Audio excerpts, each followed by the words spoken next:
But even more detrimental to the offense than that is the lack of a running game. And it is killing us. It's killing us. And the thing that's weird about it is that the run game was effective. Kareem Hunt had 59 yards and a touchdown. The damn coaching staff just ain't using it. We're calling quite a few of the RPOs. So yesterday they were giving us opportunities to throw the football. So we utilized the opportunities there. And those things end up being as good as a run for you. We're getting 4+ yards and you go with it. And but the runs are being called. It's just, sometimes they get turned into passes in today's world. That's how it goes. So, but we're getting them in. Now we have some hard runs where you just get up, line up and go. Probably could call more of those. This is the thing that got him up out of Philadelphia. Now, I should have prefaced this by saying, and by no means am I saying get rid of Andy Reid or trying to start a campaign or any of that. No, not at all. I'm just saying this is his history. By not running the ball effectively and not running it in certain situations, hence a 3rd and 1. Why are we throwing the ball on 3rd and 1? Why? That was earlier in the game. That was in the first half where the Chiefs were driving the ball. You face a 3rd and 1, and Andy Reid decides that, yeah, okay, fine. I don't want to take the ball out of Patrick Mahomes' hands. If that's the case, come up with something better than a pass on 3rd and 1. Why is Kareem Hunt on this team? He's the best short yardage back this year. When we give the ball to Kareem Hunt on short situations, on 2s and 1s, 4th and 1s, 3rd and 2s, or whatever, he's the most successful player in the NFL, more successful than the tush push. So I don't get why 3rd down is this team's Achilles heel, both on offense and defense. But going back to that running game and not giving the ball to Kareem Hunt when we need to. Running the ball, see, it's an attitude.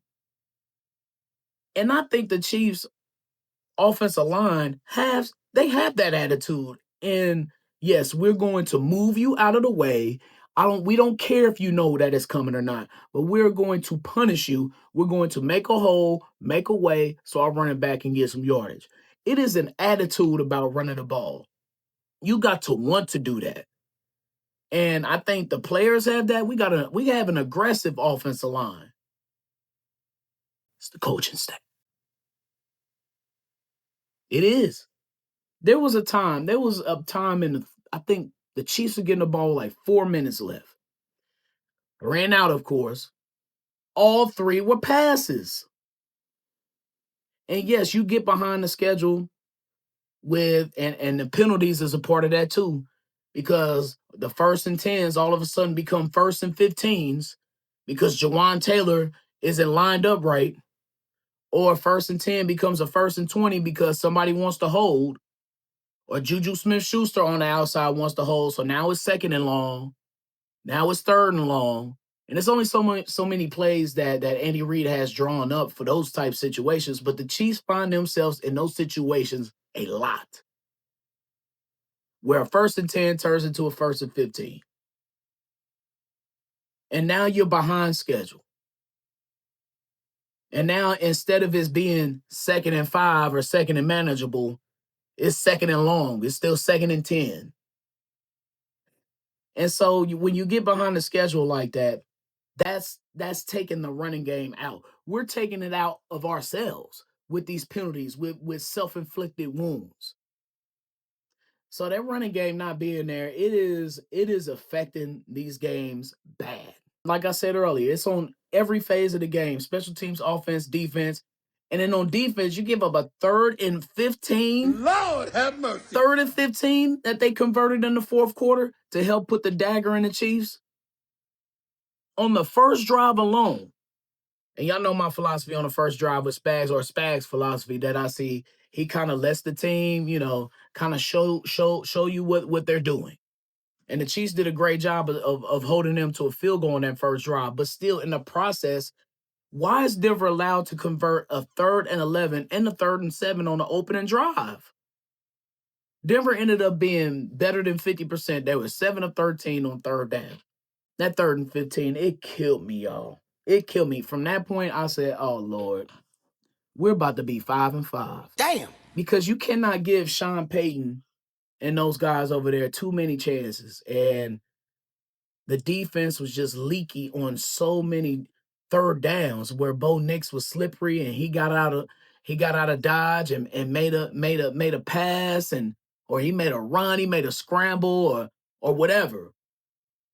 It was just frustrating watching Bo Nix be able to be slippery and get up out of situations and converting those third downs, man. And it was critical to the Broncos moving the ball, and ultimately led to a Chiefs loss. But my expectations, they're still high. And y'all know me, you got to put everything in its proper perspective. Because again, going to Denver alone is tough, with them being good or bad. Just going there and playing is tough. And let alone when they're good, how they are this year with their best defense in the league. That was the best defense in the league we played yesterday. And no, there are no silver medals. There are no congratulations for second place. No, not at all. But we have to think about this Chiefs team and where they are right now. They're just along with the pack. They're not elite right now. They're not ahead of anybody. They're just in the pack right now. Just based on record. But that still doesn't change my expectations for this team. And I still think this team can go to and win the Super Bowl. But that path to winning the AFC West, it is almost closed shut. It is. And you got to give Denver a whole lot of credit because Sean Payton built that team to beat the Chiefs and to win the AFC West. Chargers too.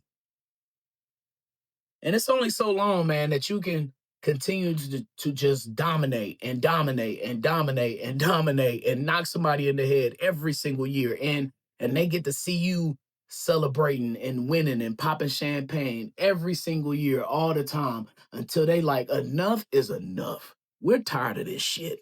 Y'all remember the feeling we had against New England? Hell, let's keep it in the AFC West against Denver in the 90s.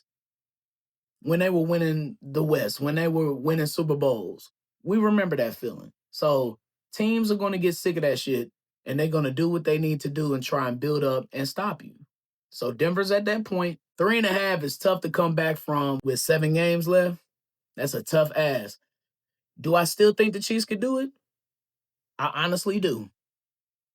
Honestly do. This is a sick Negro.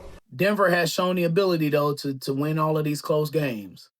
But look, the schedule has to play itself out still. I just hope that these silly losses don't keep this team out of the playoffs. And that's where I'm going to adjust where I see this team going back with them being along with the pack right now. We just need to make the playoffs. That's just that we just get in the dance right now, man. I ain't thinking about the 1 seed. I'm a disengage from thinking about winning the AFC West. We just need to get into the playoffs. How weird would it be with either New England, Denver, or Indianapolis getting that 1 seed? And maybe you have Buffalo, Baltimore, and Kansas City all wild cards. Now, I'm pretty sure that Indianapolis, Denver, Pittsburgh, or whoever's winning or leading those divisions at the time, when they're hosting these playoff games, I'm pretty sure they don't want to see any of those teams coming their way. So this playoffs just, and I might have to talk about this on the pod next week, even though the playoffs are nowhere near set and nobody's clinched anything, this could be one of the most riveting playoffs that we've seen in the NFL in quite some time. And they're always, always good. But it could be a little special this year with all of the AFC just being just a total cluster jam. But the Chiefs got to get in there though. All the Chiefs have to do at this point, man. This is how we have to view this season.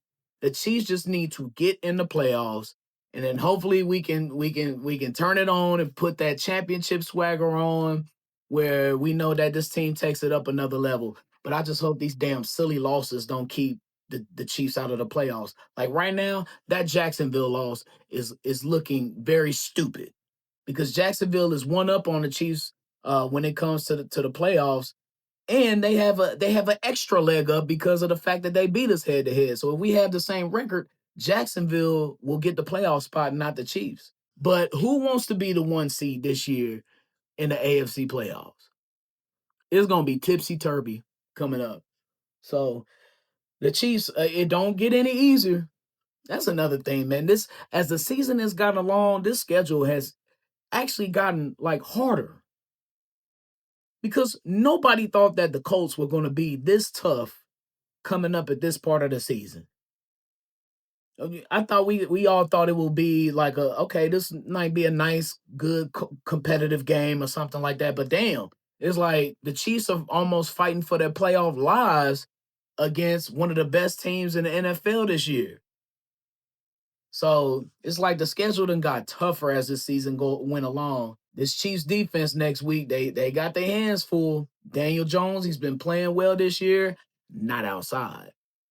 Not outside. Thank God this game's at Arrowhead and not at Lucas Oil Stadium in Indianapolis because this Chiefs defense is going to have their hands full with that Colts offense. They got Pierce. They got Michael Pittman Jr. They got Warren at tight end, who's been balling out this year. And then you got Jonathan Taylor looking like Saquon Barkley Part 2, just running all over the damn field, scoring 3 touchdowns per game, it seems like. So, but the Chiefs' run defense, one of the best in the league. They showed it last week against Denver, doing a good job bottling up their running game. And I expect the same this week against Jonathan Taylor. But boy, they got to bring it because if Jonathan Taylor goes off at Arrowhead this Sunday,